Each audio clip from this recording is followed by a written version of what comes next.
focus do you put on the experience for the racers, and then I also want that perspective from the fans and events and things like that you do, because she does a lot of great fun stuff for. Yeah. If I had time, I would love every single race to be something special. I just don't have the manpower or the time to do something. But I always want somebody to come there, whether it's their first time or whatever. I just want them to enjoy, we're a big family environment. My mom runs the concession stand. My dad's in the infield. My brother will be there helping. I'm up on the receiver, and Jeremy is right next to me at the computer running all the scoring. So I just want, when I walk through there, I want people to remember the racetrack just like I did. I've remembered hanging out at all of my Midwest dirt tracks. So I want them to have an experience with their family. That's the big thing. Everybody tells me, why don't you sell alcohol? You can make so much money selling beer. Well, I don't want to. You can bring beer and enjoy by yourself, but I'm not. I want to stick with being a family environment, and I want to always stay that way. Your identity is the best thing you got, and the thing that's most worth protecting. Yeah. Right?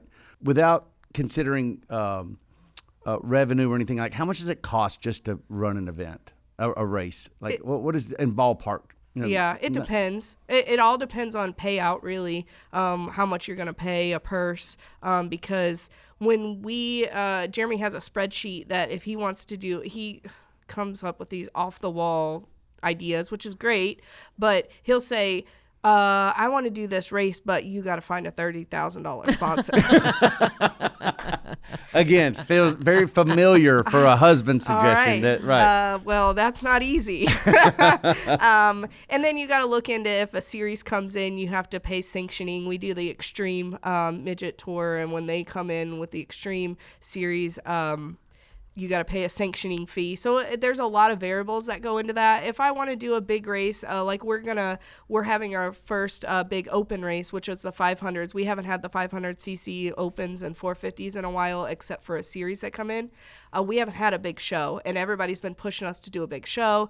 I got a $3,000 sponsor, and that's what it was. So it just depends. If we're doing a weekly show, a couple $1,000s is what we need. But like our big show that we do right, that leads up to the World Finals, sometimes they could be $20,000 to $30,000 for everything with purse and, you have to rent light towers and porta-johns and have more employees and more food. And so it just depends on how big of the show you're doing. There's tracks everywhere, right? They're in the middle of whatever, wherever, however. And so, I would imagine that you have neighbors that, complain from time to time. And then you have neighbors, I know that you have neighbors that are really happy to have a racetrack there and that come to watch. But what is that like, just in terms of how you operate? Because Milbridge has been there for a really long time. I know that you probably have aspirations of growth and all of those kinds of things. So what does it look like for you? And I'm sure other tracks, have this same thing, right? Yeah. We were very fortunate. We went forever without having any problems. We started the micro sprints. We're a little louder than the 500s, which I don't understand because they're not as, the 500s were still noisy. Yeah. Probably not as noisy, but we're just so busy now, and there's so many cars and then they built a neighborhood about a mile down the street, and everybody came together and said, we got to get this racetrack shut down. What? Yes. Well, years ago, before we had the racetrack, when I told my dad we were going to 20 years ago, it was shut down because there was they were going through a court case on trying to keep the track open. And the way court cases work to where to make up for that lost revenue that the owner had within that court case, I think it was like 2 years, they gave him a grandfather. So you have a grandfather, you have no curfew, you have no noise ordinance, you have nothing, and it sticks with that racetrack as long as it stays that racetrack. Exactly, right? What it was. Yes. Exactly what it is at the time. Yes. Yeah. So like a grandfather clause. So we have a grandfather. So when we took it over, we still have the grandfather. So the neighbors got mad because they wanted to shut it down for noise, and they said we can't touch it. Like, they have a grandfather, we can't touch it. Well, how about curfew? They don't have a curfew, which we don't. You can attest for this. We 10:30 max. Yeah, I mean, max. I make sure everybody's out of there. So we have been in this big hoopla with the neighbors of trying to figure out a resolution. Well, there's never going to be a resolution because their resolution is shut it down. Yeah. And that's not going to happen. It's not going to happen. So the resolution with the neighbors was mufflers on the micro sprints, which is not something you can do overnight. You know, there's a lot of testing that goes into that. And when we do find a muffler, you have to make sure there's 100 of them in stock ready to go, because that's how many teams we have. So we're working on that. They want us to be done at 10 o'clock, which the curfew in Rowan County is 11, and they gave us a curfew of 10, which we've been doing really well. We've been almost every night right at 10 o'clock. And then they're just, you know, like, they wanted our tech shed down because we didn't get proper permits. So we took it down, and then grandstands took it down. So we did everything that everybody told us. We leased property next door to park big rigs for big races. And the county said, nope, you can't do that, and took it away from us. So we're very confined in a very small area, but we made it work. Yeah, we're making it work. I just can't have anything real big right now. Wow. Yeah. That seems like a hassle, especially if you predate the neighborhoods. Like, if the track predates, I mean, I'm assuming that's the point of the grandfather clause. I mean, like, you know, but still, it's like, you're right. This feels like almost every local racetrack's fight, right? It does. I mean, because I know that when, you know, Dale is so emphatic about trying to get the fairgrounds in Nashville back. That's the big thing that Marcus is fighting. And he's building walls and building all these things just to help pacify, you know, an entire community. And, so. And it's sad to me because I want the neighbors to be proud to live there and come see what we've built and come see the kids and the excitement on the kids' face. And it's like, you know, when I have 98 kids off the street getting involved in racing and you want to shut that down, you know, it's upsetting. And it's like, come see what we're doing. We'll work together on the noise or whatever you want to work together on, but don't take this away from these families. I mean, Kelley, how long have you been with me? Yeah, I mean, before Millbridge. Well, so. Carson's 23, and that was 9, so long Wow, time. 14 years. And my family's raced at Milbridge prior to that. You know, my brother and So. I had Carson, I've had Kennedy, and all three of my Wyatt. kids have ran there. So and she's not the only one. You know, I have ones that I've had that are now on to bigger things, and I just wish that they, you know, you can come to Milbridge and sit right next to Kelley. You can sit next to Kyle Busch. You can Kyle Clint Larson. Blair. It doesn't matter. And they're just and what I want is I want those people to be able to come sit in the grandstands, enjoy being there with their family. No one really bothers them. They might get an autograph or picture or two, but there's not a big uproar when they're there. We're doing the same thing that you're doing at the soccer game. Right. They're the same person. Right. We're there else. to enjoy and the sport. that's what I've always told my employees, that we don't bother them. They're there. They pay at the gate just like everyone else, and they sit in the grandstands with their kid and enjoy racing. That's all I want. That's all you should have that deal with them. You won't bother them if they don't bother you. Yeah, don't bother me. For every one of them that comes in. I actually wanted to ask you both that question about, it feels like to me that there's a new brand lift with Milbridge based off of the fact that the Bushes are racing out there, and, you know, Wyatt Miller is out there, you know, the grandson of the great Dale Earnhardt, and then you've got the Larson kid and the Boyer kid, and it's like we all feel like we're looking at the next generation of, you know, NASCAR Cup stars, right? Yeah. And hopefully. Is that in fact true that this has been a lift for Milbridge? And also, do you see that impact in the books? Yeah, well, I'm still not where I want to be as far as fans yet. I don't know if we're still just a little quiet. You know, I just want to be that quiet racetrack that everybody goes and has fun. Like, I don't want thousands of people, obviously. But you don't want a spectacle or a circus.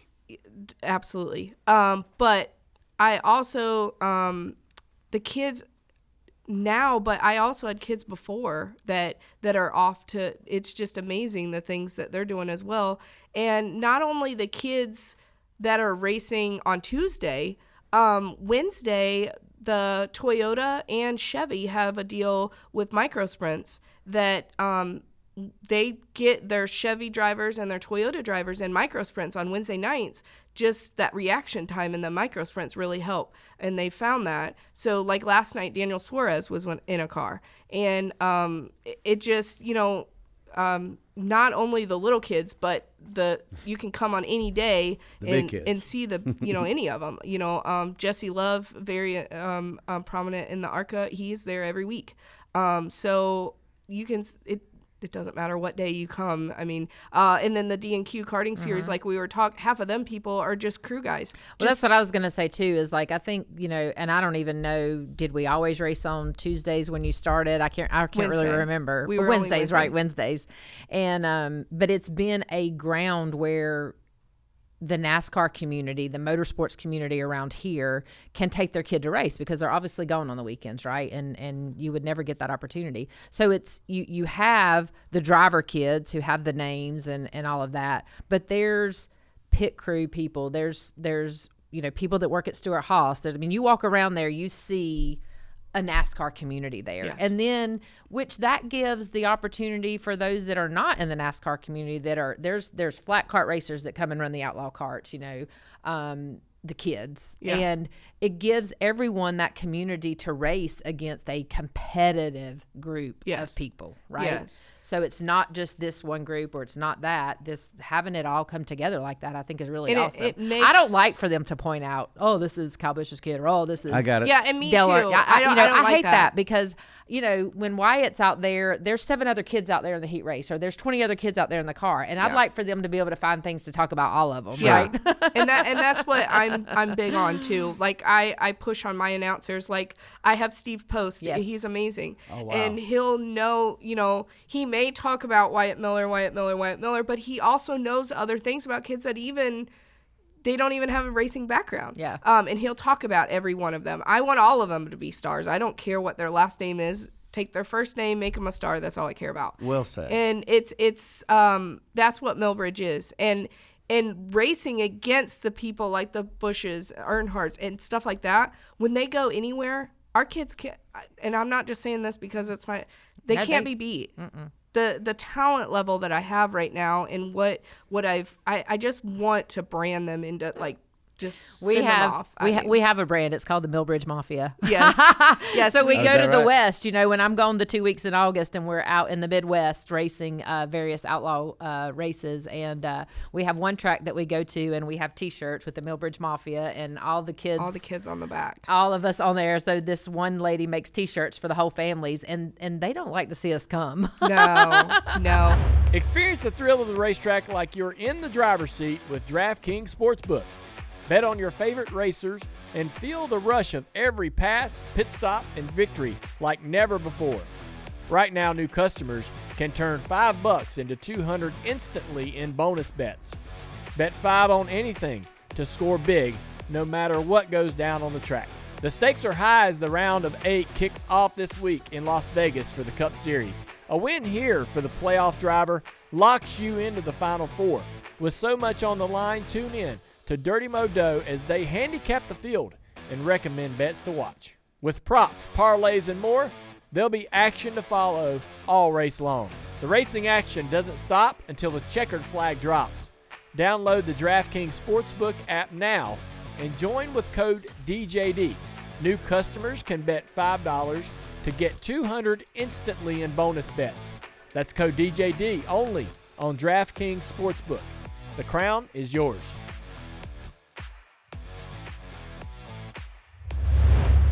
The last maybe 3 or 4 years I've flown out and I go and we this last time we had this big Milbridge family brunch and we all ate at the racetrack together and we all pit together and they absolutely hate us. And we will win I think we won almost every division. Every division that we were entered in. And it doesn't matter where we go, even when Wyatt goes anywhere in his micro sprint. I mean, Like all the and Millbridge I kids are keep here. I keep tabs on as much as I can with them. Even my bigger kids, like Ethan Mitchell, Little Bundy, he's in midgets, and Max McLaughlin, he's in modifieds. And, I stay with them kids. They're not kids anymore, but they were my Always kids. will be. And I stay with them, and whatever they decide, I always tell them, whatever you guys decide you want to do, even if it's not racing, you just keep me there. Tell me a little bit about this. When you guys go out and do those tours which, Mm-hmm. I love it. I love watching your videos, by the way, Kelley, when you go out and y'all go do that Midwest run and that kind of thing. But do you experience a little bit of that treatment of? Oh, absolutely. Of biases? We experience for a different reason. I mean, being an Earnhardt or being a Bush or being the Larsons or whatever that looks like. Okay. But also from a Milbridge perspective, we experience it because, I mean, we are looked at as a premier facility there, and the racers there are competitive. They're good. Ashley runs a great show, and you go to these other places, and sometimes it's so-so, and when you're not a local, people just don't. They don't like yeah, that. They just don't. They like don't like that. you coming in and taking the money. and on their territory. Right. I want to switch gears a minute and Let's do talk it. about like streaming. I know that your races are streamed on Dirt Vision. Prior to that, you had a streaming on Speed 51. What is streaming? Has that helped you? Has that hurt you? What does that look like for a local track? I think it depends. That's a really big subject right now. I think it all, there's a lot of aspects you got to look at. Is it cold outside? Well, yeah, streaming might hurt the racetrack if it's cold outside and you want to sit at home on your couch and watch TV. Is there a chance of rain? Well, I'll just sit and watch it on Dirt Vision instead of going out. So I think it just depends. If it's a beautiful sunny day, you can't take away the action of being at the racetrack than watching on your TV. So I think that it was great for us. The move, when I was really close with Bob Delner at Speed 51, and he had helped me a lot from the very beginning. So when he stepped away from Speed 51, there was no connection there, and I had to have a connection. I mean, and they're very important. They're a very important piece of a racetrack. They're displaying all of my product. So when he stepped away, it was really weird how it happened. Flow and Dirt Vision came to me at the same time, and I wasn't even looking. And they both came to me at the same time and pitched what they wanted to pitch to me, and it just made a good fit for Dirt Vision. They're right here in Concord. I have they bring one producer and 2 cameramen every single race, and it's a full-on production every race day. And that meant a lot to me that they would to me, it's my little go-kart track, and put it on a platform like Dirt Vision. I grew up, when my brother raced in all of World of Outlaw, late models, and then a lot of times they do the stuff at Volusia when we were in the modified. So to be on that platform and to put these kids on the platform was really big for me. I was very happy to kind of, you'll sit and watch a World of Outlaw sprint car, and there'll be a ticker at the bottom that says that Milbridge was racing on Tuesday. Right. To me, that's just, it's very important to have people like that behind you. Yeah, I would assume that helps, like in the sponsorship find and those kinds of things, right? Yeah, and then we did the Extreme. It was on CBS Sports Network. They filmed it in May and then replayed it, and that was stuff like that. You can't. The stuff that we've been presented with is amazing. Is this just how I would assume, and that's just like a license with the racetrack when these streamers come around and they just want to pay for a license, and or is like when we talk about the Cars Tour, the streaming is done with the series, right? It's done with the entity of Cars Tour. So like, I guess that's why I'm asking. Is it with the track? Yes. Yeah. Yeah. So they'll just pay me for a yearly. To be there. An annual license, right. And we do a deal with Dirt Vision as well. They put Door Bumper Clear, one of our other podcasts, on, which I'm eternally grateful for these types of opportunities.